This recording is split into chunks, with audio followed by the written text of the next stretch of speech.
Olá pessoal, seguindo no módulo Propriedade Intelectual e Direitos Autorais, esse que é o 6º módulo do curso de Legislação Aplicada à Tecnologia da Informação, vamos então à terceira e penúltima videoaula deste módulo, onde abordaremos a Lei do Software.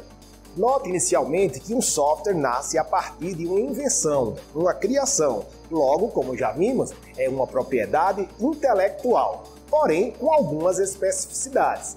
Em função disso, finalmente em 1998, foi publicada uma lei específica para tratar desse tema no âmbito do Brasil, a Lei 9.609, que naturalmente ficou conhecida como a Lei do Programa de Computador ou a Lei do Software. No próprio escopo da lei, já está definido claramente a sua finalidade. Vejam, dispõe sobre a proteção da propriedade intelectual de programa de computador, sua comercialização no país e dá outras providências.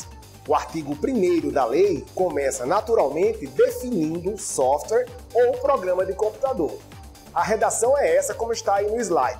Software é a expressão de um conjunto organizado de instruções em linguagem natural ou codificado, contido em suporte físico de qualquer natureza, de emprego necessário em máquinas automáticas de tratamento da informação, dispositivos, instrumentos ou equipamentos periféricos baseados em técnica digital ou análoga para fazê-los funcionar de modo e para fins determinados.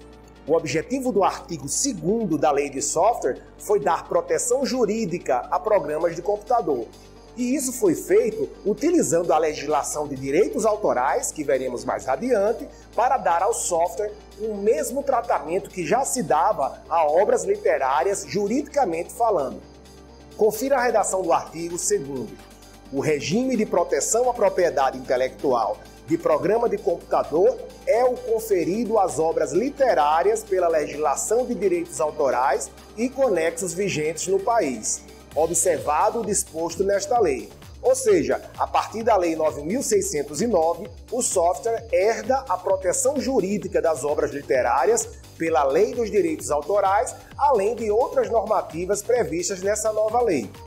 Por isso a importância do assunto de nossa próxima videoaula, Direitos Autorais, já que podemos considerar a Lei de Software um complemento do amparo legal aos direitos dos desenvolvedores de software no Brasil, parte deles já previstos na Lei de Direitos Autorais, já que o software com a Lei 9.609 é equiparado à obra literária.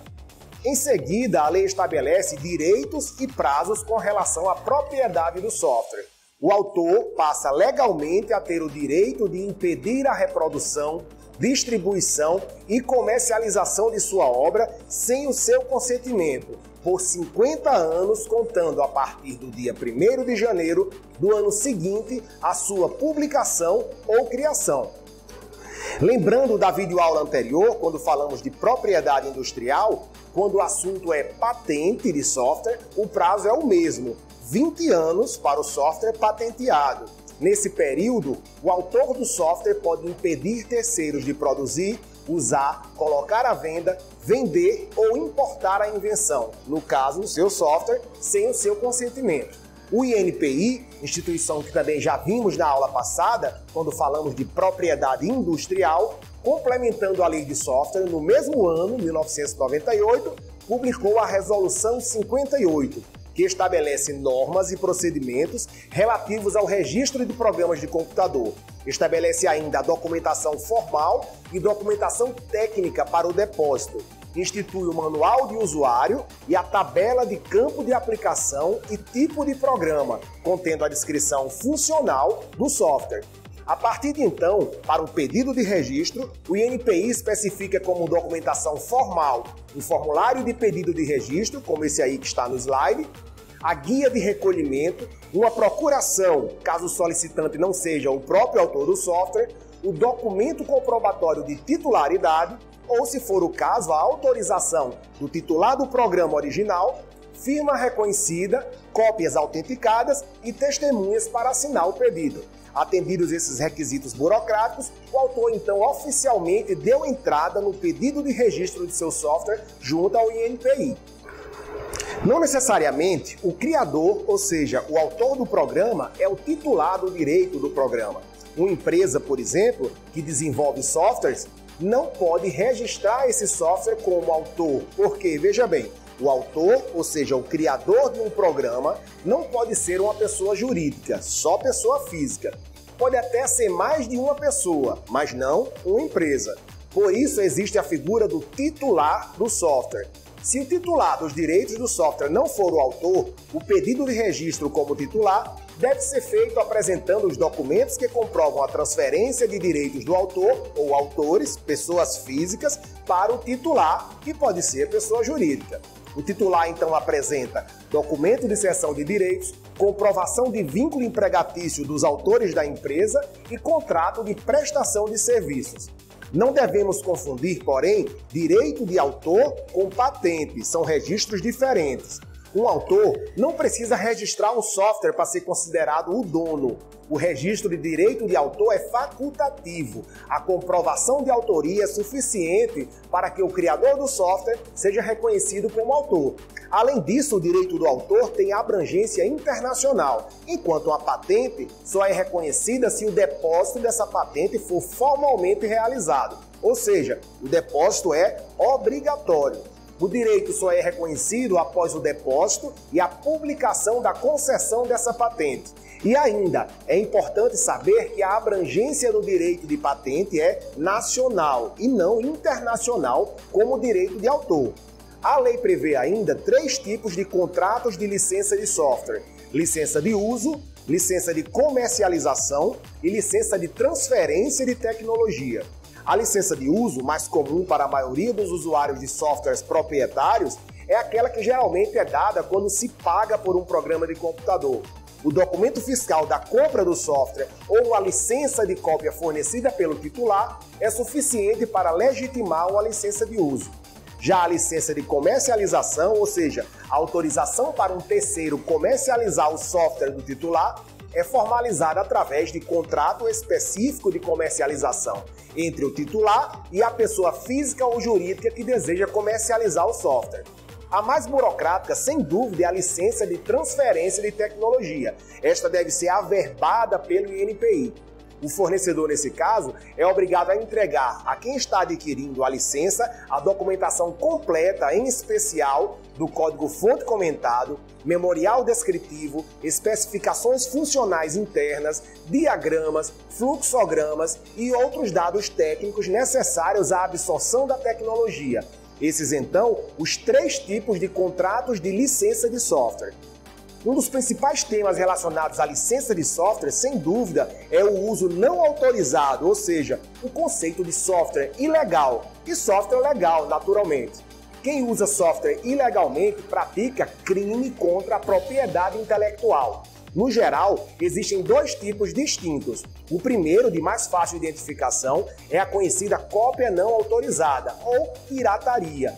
E a outra, de mais difícil detecção, é a falsificação, através do uso de técnicas de engenharia reversa, cópias de parte das linhas de código de um programa protegido, ou mesmo a realização de pequenas modificações em um sistema para parecer uma criação independente. Em ambos os casos, estamos falando de softwares ilegais. O software legal, além do software tido como original, também é aquele criado com base na funcionalidade de outro. Por isso, fazer um editor de textos, por exemplo, semelhante a outro existente no mercado, mas sem copiar trechos ou fazer engenharia reversa, não torna um software ilegal. É um software legal com funcionalidades semelhantes a outro, diferente do conceito de pirataria, por exemplo. O artigo 6º da Lei de Software também traz algumas exceções quando o assunto é cópia de softwares originais. O primeiro tópico desse artigo deixa claro que se for feita uma cópia, ou seja, um backup de uma cópia de software legitimamente adquirida, desde que o objetivo seja realmente ter um backup de software cuja licença de uso foi comprada, isso não constitui ofensa aos direitos do titular do software, ou seja, não é ilegal. A pessoa compra um programa, faz uma cópia, guarda o original e usa a cópia para instalar e usar novamente, mantendo o original guardado por segurança. Isso é perfeitamente legal, segundo a lei de software. Também, a exemplo das obras literárias, se um software for parcialmente citado para fins didáticos, desde que identificados o programa e o titular dos direitos respectivos, isso não constitui ofensa aos direitos do titular do software. O mesmo se aplica, como já falamos, à existência de programas semelhantes a outros, que tenham características funcionais de aplicação parecidas e ainda a integração de um programa, mantendo-se suas características essenciais a um sistema aplicativo ou a um sistema operacional, tecnicamente indispensável às necessidades do usuário, desde que para o uso exclusivo de quem a promoveu. Ou seja, se você faz um programa para funcionar em um sistema operacional e, portanto, depende daquele sistema operacional para funcionar, não é necessário cobrar pela utilização do sistema operacional, a quem for usar o software, naturalmente. O artigo 8º da Lei de Software trata dos direitos do consumidor que adquire um software ou a licença de uso de um software com relação ao suporte por parte de quem vendeu. Diz o artigo: aquele que comercializar programa de computador, quer seja titular dos direitos do programa, quer seja titular dos direitos de comercialização, veja bem, fica obrigado no território nacional, durante o prazo de validade técnica da respectiva versão, a assegurar aos respectivos usuários a prestação de serviços técnicos complementares relativos ao adequado funcionamento do programa, consideradas as suas especificações. A Lei de Software, juntamente com a Lei de Direitos Autorais, deixa também claro que não existe licença de locação de software, embora alguns contratos usem esse nome. Licenciamento e locação são termos semelhantes, mas não são a mesma coisa. A Lei dos Direitos Autorais e a própria Lei do Software estabelecem expressamente que o programa de computador deve ser comercializado na forma de contratos de licença ou de cessão, nunca de locação. A licença de uso pode ser temporária ou definitiva, e o contrato pode prever pagamentos mensais, pagamentos anuais, de uma vez só, ou outras modalidades de pagamento pelo licenciamento. E por fim, como vimos nas primeiras aulas desse curso, ainda sobre legislação, direito, para a lei funcionar de fato, principalmente no Brasil, é necessário que estejam previstas penalidades para quem descumprir. Nenhuma lei pode presumir que o seu cumprimento vai ser feito simplesmente pelo bom senso. As infrações e penalidades pelo descumprimento da lei de software, ou seja, para quem violar direitos de autor de programa de computador, estão definidas no artigo 12, que prevê pena de detenção de 6 meses a 2 anos ou multa. E se essa violação consistir na reprodução por qualquer meio de programa de computador, no todo ou em parte para fins de comércio, sem autorização expressa do autor ou de quem o represente, a pena é de reclusão de 1 a 4 anos e multa. O artigo 2 finaliza formalizando que a mesma pena do parágrafo anterior incorre quem vende, expõe à venda, introduz no país, adquire, oculta ou tem em depósito para fins de comércio, original ou cópia de programa de computador produzido com violação de direito autoral.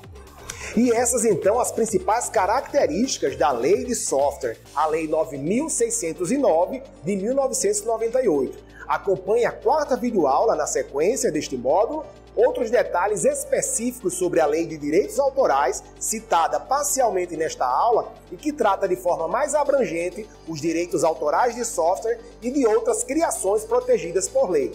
Valeu!